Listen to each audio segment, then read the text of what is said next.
Hi, welcome to Master Talent Teachers. I'm Diane Christensen, your master teacher for kids and teenagers. We have a really exciting video. I really am thrilled that we are going to be interviewing the award-winning Carol Goldwasser, casting director for children's television. Many of you may have heard of Carol because she cast a little show called Hannah Montana a short time ago, and she does work for Disney. The new shows that she works on are Dog with a Blog and Austin and Ally. Carol has been visiting our workshops for several years now, and we've had the pleasure of getting to know the ins and outs of casting children's television. So if you ever wanted to know what a casting director is looking for kids in Nickelodeon or Disney, Carol's our gal. So I'm so excited to welcome her here today, Miss Carol Goldwasser. Welcome, Carol. Thank you for having me. When young actors come into audition for you, does their talent matter, their resume, or is their look more important?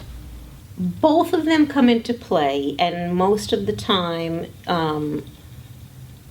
if you're talking about a really young actor, I mean maybe between 5 and 8 years old, because I have to cast actors that young, their credits don't matter.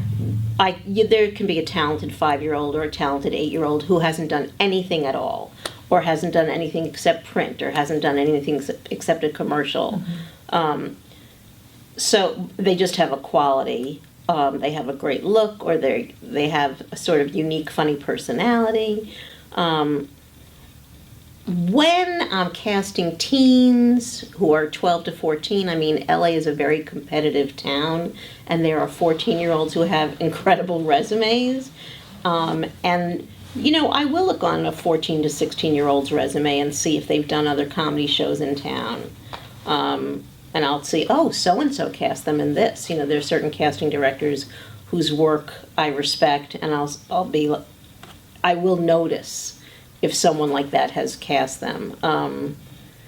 I mean, sometimes, depending on the size of the role, it's just a look. You know, if it's a cheerleader who has one line, you know, if she can execute the line the way it's supposed to be, the way that it's written, then it's going to be equally about the line and the look.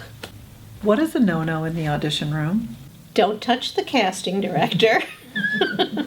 I mean, I work with kids and teens of all ages, so sometimes, I mean, a very young girl or boy will want to give me a hug at the end or whatever. I mean, I don't mean anything like that. That's harmless, but if sometimes people who are, even adult actors that are experienced will do something inappropriate to a casting director, like, you know, I had someone kneel down next to me and like acting part of a love scene with me, and I was like, no, you don't be kissing the casting director on the ear. That just doesn't work. But that's a no-no, and there's so many, you know, you get asked about your pet peeves a lot. One of my biggest ones is when an actor comes in and says, I just got this. You know, which to me sounds like me and my office didn't get it to that person in time for them to adequately prepare. Mm-hmm. And if an actor just got this, everyone else in the waiting room also just got this, and chances are they just got this because we just got it, because the writers did a rewrite overnight. You know, so everyone's sort of in the same boat.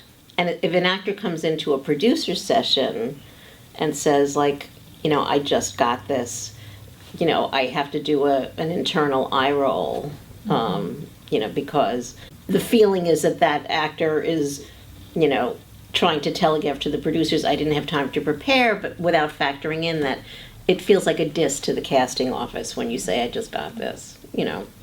And that, unfortunately, auditioning's part of the job. And preparing on short notice also is part of the job. And when you get on set, you'll get revisions every day. So, you know, you have to be fast on your feet. That's part of what they pay you for when you get the job. Unfortunately, it's not like theater. You don't get 8 to 10 weeks of rehearsal. You get lines on the set and you have to be able to adjust quickly. So that's a big no-no. Would you encourage props at an audition or discourage props at an audition? Most of the time, I don't like them.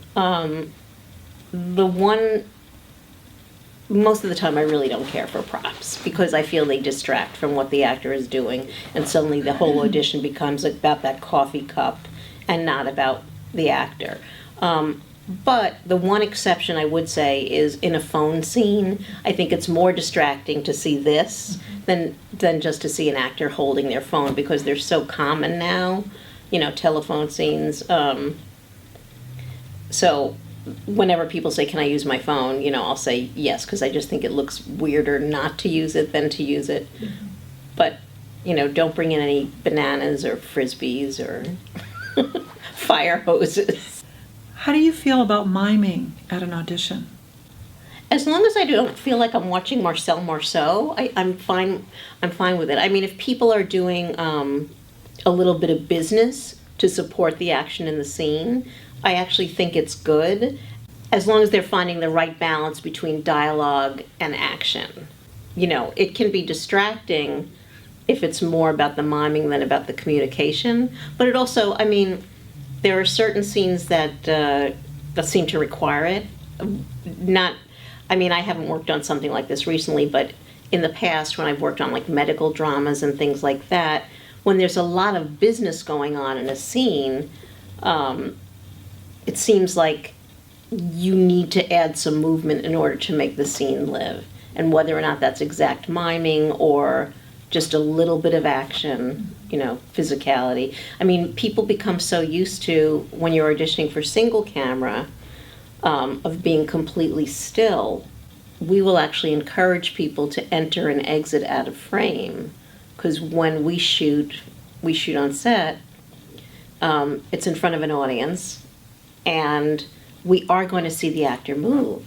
So sometimes if you've only seen them audition and they're framed very tightly, and then they get on set and you don't like how they walk, and you're like, oh my God, we never saw him walk in the audition. He walks funny. I don't want to see that. So, I think movement is important in an audition. We wanted to let you know that Carol has 5 nominations for Ardio Awards, which are given out by the Casting Society of America. She's won 2 times. Once for Outstanding Achievement in Children's Casting, Series Programming for Hannah Montana, and for Best Children's TV Programming, also for Hannah Montana. So won't you come back and see us at Master Talent Teachers? Thank you.